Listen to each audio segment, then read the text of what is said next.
नमस्कार, मैं विष्णु शंकर आपके सामने हाजिर हूँ सोच समझकर एक ताज़ा घटना चक्र पर एनालिसिस के साथ। चीन की नेवी अब दुनिया की सबसे बड़ी नौसेना है और राष्ट्रपति शी जिनपिंग के नेतृत्व में तेज़ी से इसका विस्तार हो रहा है। गौर करने वाली बात यह है कि हर बड़ा दिखने वाला युद्धपोत मजबूत हो और अचूक मार करता हो, ये ज़रूरी नहीं है। हम ये बात इस संदर्भ में कह रहे हैं कि जिस रफ्तार से चीन की नेवी में जहाज़ों का विकास हो रहा है, उस पर काम करने वाले सैनिकों की तादाद में उसी स्पीड से इजाफा नहीं हो रहा है। ये बात सिर्फ हम नहीं कह रहे हैं, बल्कि चीन की नेवी पर कड़ी नज़र रखने वाले विशेषज्ञों का भी ऐसा ही कहना है। आज हम बात करेंगे चीन की नेवी के विस्तार में आ रही चुनौतियों को, जानेंगे क्या पीएलए नेवी यानी प्लान वाकई ऐसी फौज है जिससे अन्य देशों को खौफ में रहने की ज़रूरत है। आज के माहौल में सागर में पावर प्रोजेक्शन के लिए और सी डोमिनेशन के लिए एयरक्राफ्ट कैरियर्स को बहुत ज़रूरी माना जाता है। चीन के पास अभी 3 एयरक्राफ्ट कैरियर्स लियाओनिंग, शानडोंग और फुजियान हैं। वह भविष्य में और एयरक्राफ्ट कैरियर्स बनाने का इरादा रखता है। नौसेना विशेषज्ञ मानते हैं कि चीन की प्लानिंग कुल मिलाकर 10 एयरक्राफ्ट कैरियर्स के बेड़े को तैयार करने की है। एयरक्राफ्ट कैरियर्स बनाने की चीन की स्पीड की दुनिया कायल है, लेकिन ये सवाल भी लगातार पूछा जा रहा है कि अमेरिकी एयरक्राफ्ट कैरियर बेड़े से तुलना में चीन के 3 एयरक्राफ्ट कैरियर्स कहाँ ठहरते हैं। नौसैनिक हलकों में होने वाली रिसर्च की माने तो अमेरिकी और चीनी एयरक्राफ्ट कैरियर बेड़ों की टेक्नोलॉजी और मारक क्षमता में बड़ा अंतर है और अमेरिकी एयरक्राफ्ट कैरियर बेड़े की क्वालिटी यानी गुणवत्ता चीन की एयरक्राफ्ट कैरियर से बहुत आगे है।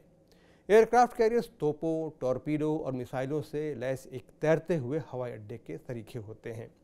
ज़्यादा बड़े एयरक्राफ्ट कैरियर्स पर अधिक बॉम्बर्स और हेलीकॉप्टर्स तैनात किए जा सकते हैं। चीन के एयरक्राफ्ट कैरियर्स पर तैनात अधिकतर बॉम्बर्स J-15 हैं, जिनकी विश्वसनीयता और हथियार ले जाने की क्षमता पर कई सवालिया निशान हैं। J-15 पर बारीकी से नज़र रखने वाले एक्सपर्ट्स का कहना है कि इसी वजह से ये बॉम्बर कम सॉर्टीज़ यानी उड़ान भरता है और पर्याप्त मात्रा में असलहा भी नहीं उठा पाता है। यही नहीं, एयरक्राफ्ट कैरियर्स लियाओनिंग और शानडोंग के डेक से बॉम्बर्स स्टोबार यानी short take off but arrested recovery तकनीक से उड़ान भरते हैं और डेक पर लैंड करते हैं। इस तकनीक से बॉम्बर्स एयरक्राफ्ट कैरियर से कम दूरी तक के मिशन पर ही जा सकते हैं। अकेला एयरक्राफ्ट कैरियर फुजियान ही है जिस पर बॉम्बर्स EMALS यानी इलेक्ट्रोमैग्नेटिक एयरक्राफ्ट लॉन्च सिस्टम से उड़ान भरेंगे। ये स्टोबार से कहीं ज़्यादा बेहतर टेक्नोलॉजी है और इससे बॉम्बर्स में दुश्मन के खिलाफ ज़्यादा दूर तक मिशन मुकम्मल करने के लिए ईंधन बचता है। लेकिन फुजियान अभी बन ही रहा है और इसको पूरी तरह ऑपरेशनल होने में अभी 1 साल और लग सकता है। चीन को अपने एयरक्राफ्ट कैरियर्स की ऑपरेशनल क्षमता बढ़ाने में एक और परेशानी का सामना करना पड़ रहा है। ये समस्या है पायलट्स की। जिस तेज़ी से चीन जंगी जहाज़ बना रहा है, उसी तेज़ी से उसे इन पर तैनात बॉम्बर्स को उड़ाने के लिए प्रशिक्षित पायलट्स नहीं मिल रहे हैं। इस परेशानी से निजात पाने के लिए अब चीन देश के चुनिंदा जूनियर हाई स्कूलों के विद्यार्थियों को आजमा रहा है। हांगकांग से प्रकाशित साउथ चाइना मॉर्निंग पोस्ट के अनुसार इसी साल मार्च महीने में पीएलए नेवी ने 15 से 16 साल के 4500 लड़कों को अपने यूथ एविएशन स्कूलों में दाखिल किया है।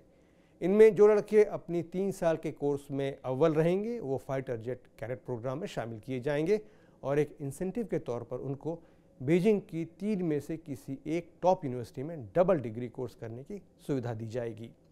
चीन के पास सबमरीन्स यानी पनडुब्बियों का भी एक बहुत बड़ा बेड़ा है। इसमें अलग अलग साइज़ की 66 से ज़्यादा पनडुब्बियाँ हैं, लेकिन यहाँ भी सागर की सतह से नीचे चलने वाली इन नौकाओं की विश्वसनीयता यानी रिलायबिलिटी शक के दायरे में है। पनडुब्बियों के सफल ऑपरेशन में सबसे ज़रूरी होता है उनका गुमनाम रहना। मतलब गश्त के दौरान पनडुब्बी से आवाज़ जितनी कम होगी, अपने मिशन में वो उतनी ही सफल होगी। चीन की पनडुब्बियों में यही सबसे बड़ी परेशानी है, तैरने के दौरान उनके इंजन से होने वाली आवाज़।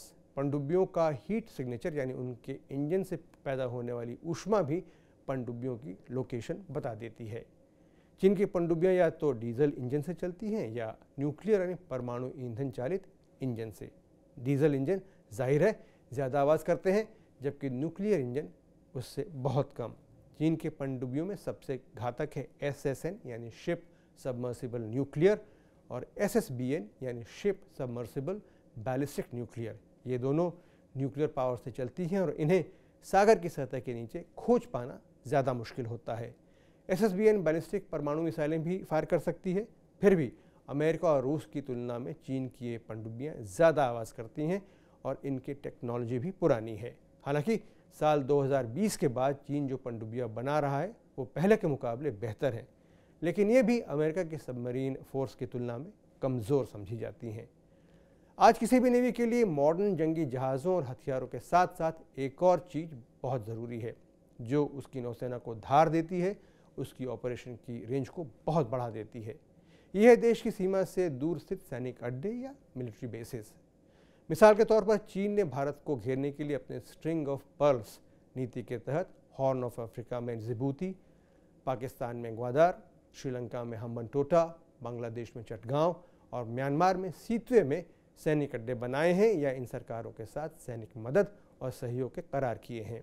इसके जवाब में भारत ने भी हिंद महासागर में सीशेल्स, मेडागास्कर और मॉरिशस, अरब सागर में स्थित ओमान के रास अल हद और अंडमान निकोबार द्वीप समूह की राजधानी पोर्ट ब्लेयर में सैनिक अड्डे स्थापित किए हैं या सैनिक सहयोग के समझौते किए हैं।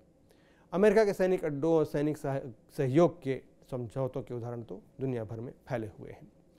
चीन एक विस्तारवादी देश है, इसलिए उसने गरीब देशों को महंगे कर्ज देकर, जिन्हें ये देश अदा नहीं कर सकते, इनसे पैसे के बदले ज़मीन के करार कर ज़मीन के बड़े बड़े टुकड़ों पर अधिकार कर लिया है। उधर भारत, अमेरिका, ऑस्ट्रेलिया और जापान ने क्वाड ग्रुप की स्थापना की है। साथ ही नौसैनिक सहयोग के लिए अमेरिका, ब्रिटेन और ऑस्ट्रेलिया ने ऑकस नाम का करार किया है।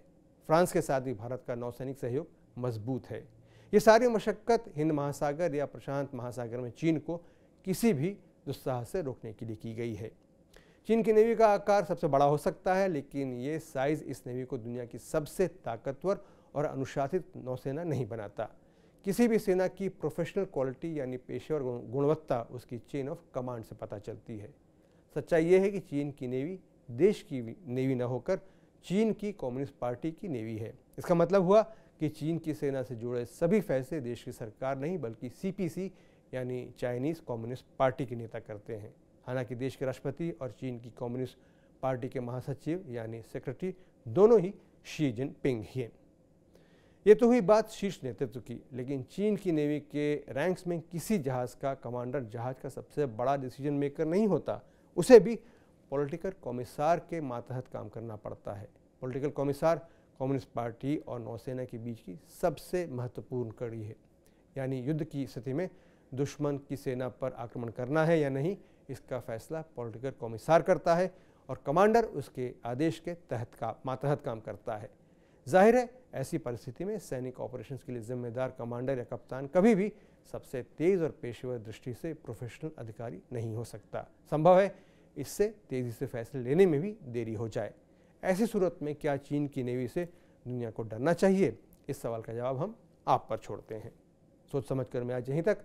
अगर ये वीडियो आपको अच्छा लगा हो तो इसे लाइक और शेयर कीजिए, TV9 डिजिटल को सब्सक्राइब कीजिए और हमारे साथ हमेशा जुड़े रहिए।